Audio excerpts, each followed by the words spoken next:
Bismillah walhamdulillah wala haula wala quwwata illa billah amma ba'du.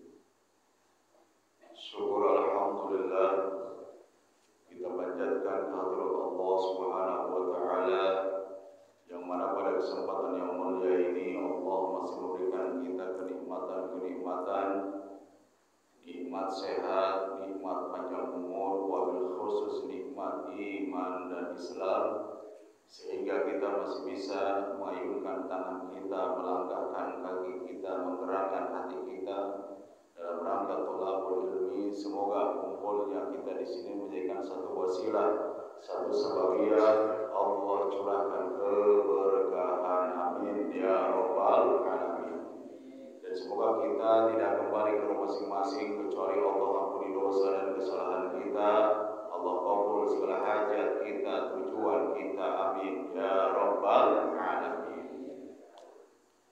Salawat dan salam marilah kita senantiasa saling arwahkan kepada manusia yang mulia, manusia yang agung, Sayyidil Wujud Nabi besar Muhammad sallallahu alaihi wasallam beserta para keluarganya, para sahabat-sahabatnya, para tabi'in wa tabi'ut tabi'innya, dan semoga yang hadir di sini semuanya diambil sebagai umatnya hingga akhir zaman dan kelak mendapatkan syafaatnya, amin ya rabbal alamin.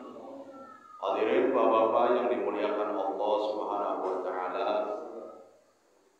alhamdulillah untuk materi malam hari ini masih dalam kitab Safinatun Najah, yaitu kita membahas tentang fardu wudu.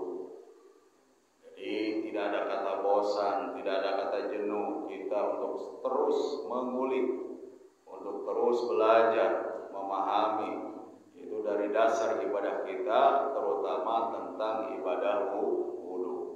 Karena ibadah wudu ini merupakan ibadah yang sangat penting, ibadah yang sangat dasar karena menghantarkan perkara yang wajib. Artinya sholat kita tidak sah, mau sholat yang wajib ataupun sunnah, apabila wudunya pun kita belum beres, apabila wudunya pun kita belum sesuai secara ilmu fikih tuntunan dari Rasulullah Sallallahu Alaihi Wasallam. Kita sekarang mempelajari tentang fardu wudu.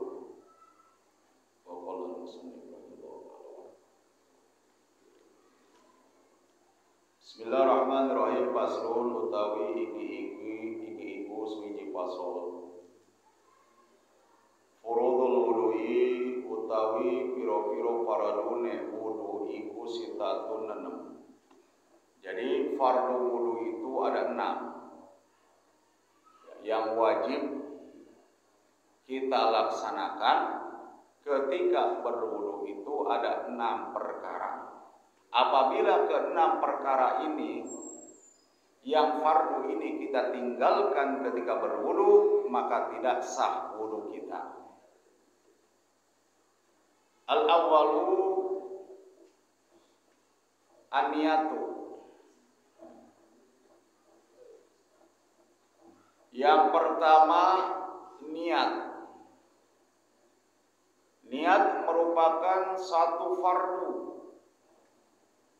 kewajiban yang harus ditempuh, yang harus kita kerjakan ketika berwudu.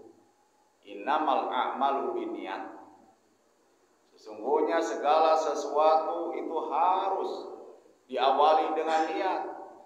Dan bukan wudu saja, ibadah-ibadah yang lain pun harus tancapkan niat di dalam hati untuk membedakan mana ibadah fardu, mana ibadah sunnah, mana mandi sunnah, mana mandi wajib, mana mandi biasa, buyang. Itu letaknya ada pada niat. Dan niat pun merupakan rukun, fardu, kewajiban. Wudu kita akan berpahala apabila kita menggunakan niat. Tapi lamun wudu kurang teu make niat, berarti hanya biasa saja, ngusap-ngusap biasa saja, bukan disebut wudu apabila tidak menancapkan niat di dalam hati. Sering Al-Fakir bahas bahwasannya niat itu adanya di dalam hati, bukan di mulut, bukan di lisan. Letaknya niat ada di dalam hati. Dan ketika kita mengerjakan ibadah wudu, posisi niat, letak niat ketika pas membasuh wajah. Paham? Jadi niat wudu itu lain pas ya, mengusap jari-jari, bukan. Mengusap pengelantangan, bukan.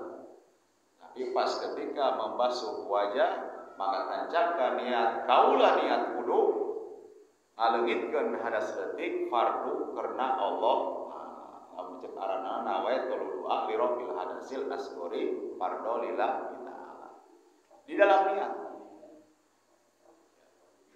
qasdu sayyi muqtaronan bi fa'lihi, itu bermaksud kepada satu tujuan, satu perkara dan dibarengi dengan pekerjaannya. Dipilih dengan pegawaiana dibarengi jeung niat. Karena lamun teu dibarengi dengan pekerjaan disebut ngajam. Ada lagi nazar, ada ngajam. Ngajam itu mau sholat, mau puasa, tapi besok harinya atau beberapa jam kemudian ngerjainnya. Tapi niat itu wajib dibarengi dengan pekerjaan. Yang pertama niat. Fardu wudu yang pertama nih wasani. Yang kedua ghuslul wajhi, membasuh wajah. Mana ukuran wajah, mana batas-batasnya? Sering Al-Fakir bahas, yaitu dari tumbuh rambut sampai dagu sampai pentil telinga kanan dan kiri sampai sini bawah dagu, itu namanya wajah. Jadi bukan ini dong, bukan.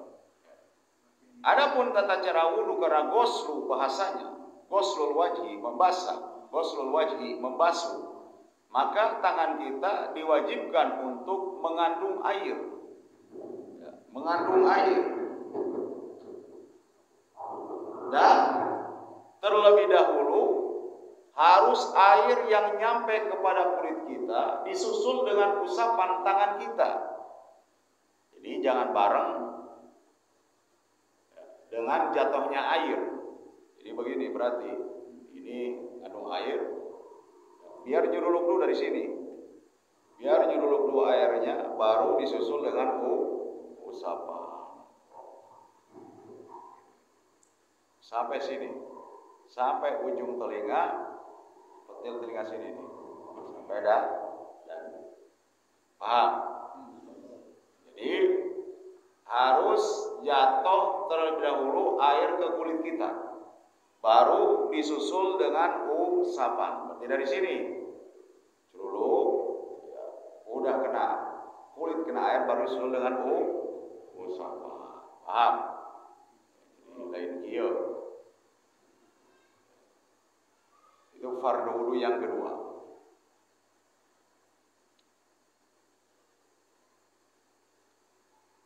Terus yang ketiga, ghuslul yadaini ma'al mirfaqaini, membasuh tangan loro sertane sikut loro. Jadi membasuh kedua tangan sampai kedua sikut. Nah, ini harus sempurna. Ketika kita pakai kemeja, pakai koko, wajib digulung kokonya sampai sikut, sampai lewat sikut. Nah, di sini juga kalimatnya ghuslu, berarti harus air yang terlebih dahulu nyampe ke kulit kita.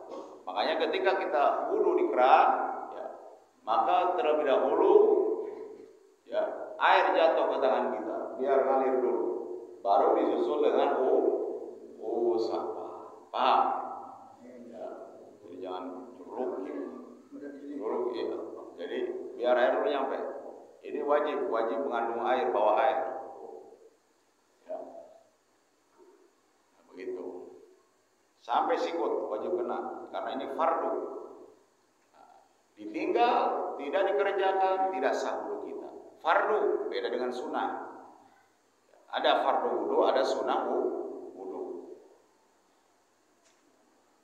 Terus yang keempat, mashu syai'in mirrosi, mengusap sewiji-wiji saking dase, yaitu sebagian rambut, sebagian kepala, sebagian rambut. Kepala nih. Nah, bagaimana tata caranya? Karena disemasku mengusap, maka tangan tidak bawa air pun nggak apa-apa. Yang penting tangannya sudah basah. Maka usapkan ke rambut. Ya, ini nggak apa-apa, usapkan ke rambut. Caranya begini. Ya, ini akan ke telinga, jadi telinga juga kesentuh. Ini balikin ke sini dan ke sini lagi. Itu tata cara mengusap sebagian rambut yang ada di kepala. Ya, jadi belah kirong pusing, jenong karang gigi, lekok, jenong lekok. Paham? Posisi jempol di sini, kena telinga, diginiin, tuh, ya. Ringan. Ya, iya. Terus yang kelima, ghuslur rijlaini, membasuh kaki loro ma'al ka'baini sertane siki mata kaki. Mata kaki loro.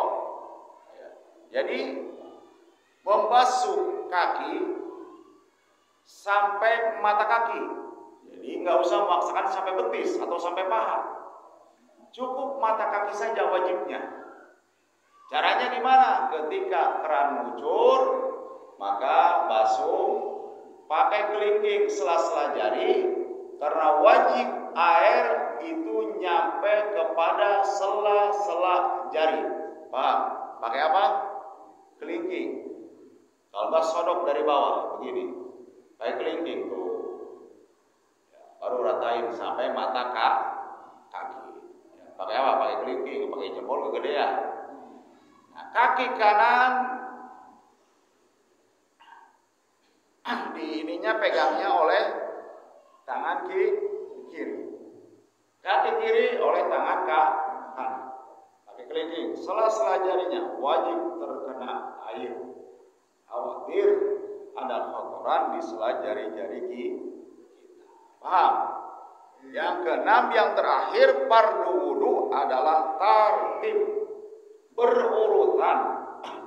Tidak boleh wudu kita ya, tidak berurutan, maka tidak sah. Kumaha aing, aing mah kumaha wudu nek subuh heula teu meunang. Rek ieu heula langsung kana leungeun. Kemudian wajib berurutan fardunya dari awal hingga akhir, disebutnya tartib.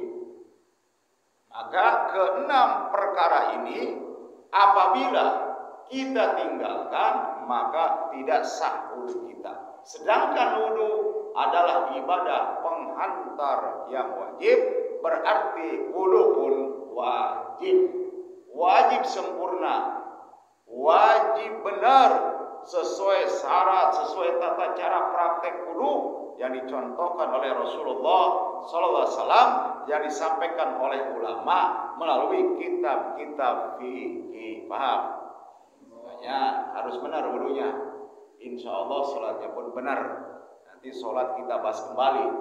Praktek sholat, bagaimana praktek sholat yang benar, tapi diamalkan, dilaksanakan. Ya. Ketika kita sholat salah, wudu salah, kalau belum paham ilmunya dimaklum. Ini yang bahaya, sudah tahu hukumnya harus begitu, akan tetapi kita ingkar, kita tidak dilaksanakan, maka dosa bagi kita. Naudzubillahi min dzalik. Kiranya hanya itu yang bisa Al-Fakir sampaikan. Silahkan ada yang kurang jelas ataupun mungkin ada yang terlewati, mau bab tentang wudu, bab yang lainnya silakan, ada sesi tanya jawab. Saya Al-Fakir, wassalamualaikum warahmatullahi wabarakatuh.